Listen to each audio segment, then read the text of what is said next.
The experiment of the PIA is based on studying friction between two surfaces.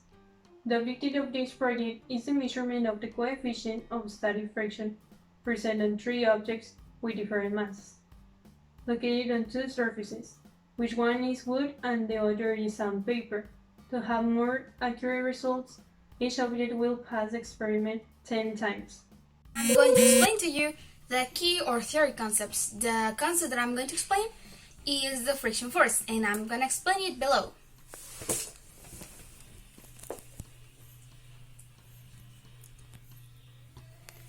In this diagram made out of post-its, you can notice the few equivalents that the friction force, the static friction force has.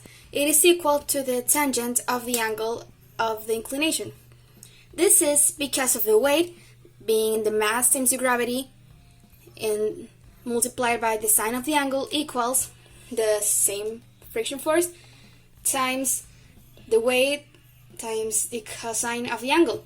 This, by the property of sine, cosine, and tangent, makes that the friction force equals to sine over cosine, which is tangent of the angle. This can be represented as shown with the gravity force having this pathway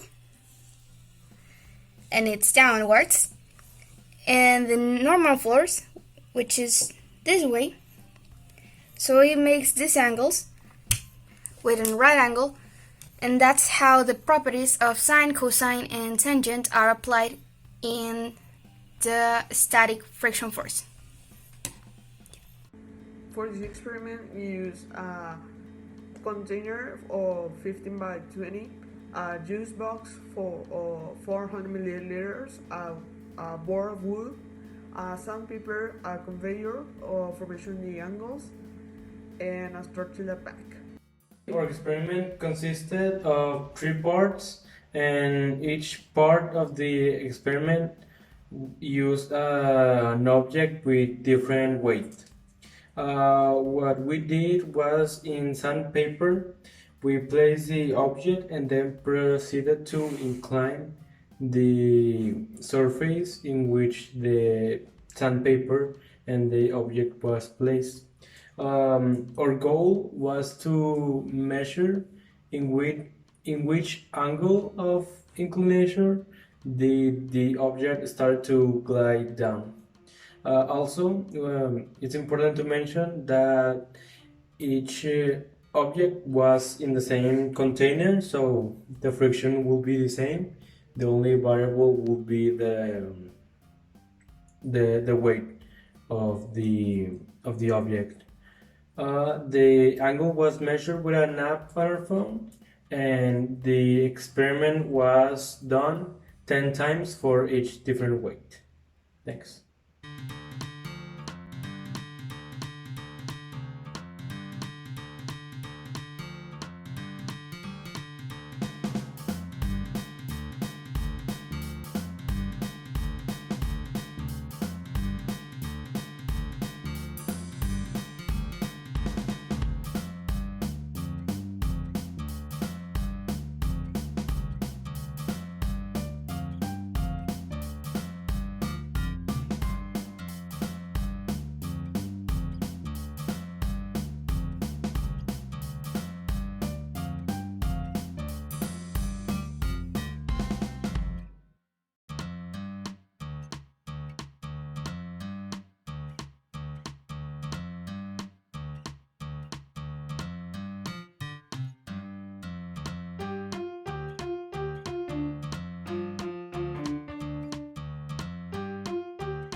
Okay, so for the calculation of the results, we must follow a series of steps in order to obtain the coefficient of static friction of the three masses that we use in our experiment. The first thing we need to do is to gather all the information, the 10 angles, and register them in a table so that we can calculate the average of the critical angle.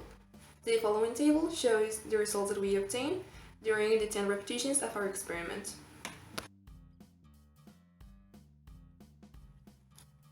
Once we have the average of the critical angles of each of the masses, we just need to substitute these values into the formula, which is coefficient of static friction equals tangent of the critical angle.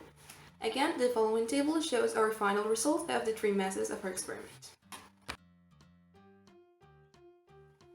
So, based on these results, we can see that the coefficient of static friction between the three masses is very different.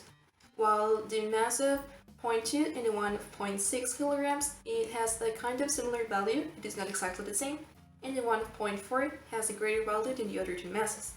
So this means that we made several mistakes during our experiment. So the first thing that we think was wrong is that we used a different container for the mass of 0.2 kilograms. Maybe if we had used the same container for the three masses, the result of the mass of 0.2 would have been similar to the one of the 0.4 kilograms. Also, in the mass of 0.6 kilograms, we had some problems while doing the experiment, because since we used two objects that were bigger than the size of the container, one object would fall first and then the other, or one object would not fall, or we will have several problems with that. So that would explain why the coefficient of static friction is less than the other two masses. So this would mean that first we should have used the same container for the three masses, and second we should have used a big container so that all the masses could be located at the center, and in this way the experiment would have given more accurate results. To finalize this video, we can conclude that it's important to have the same things as in every test of experiment. If we change anything, even the tiniest thing, we can modify the results. For example, the container that we used was too small and for our variables, and things could not be fixed. So this part of the experiment was too unsuccessful and gave us different results. To summarize this conclusion, make sure that you have the suitable materials.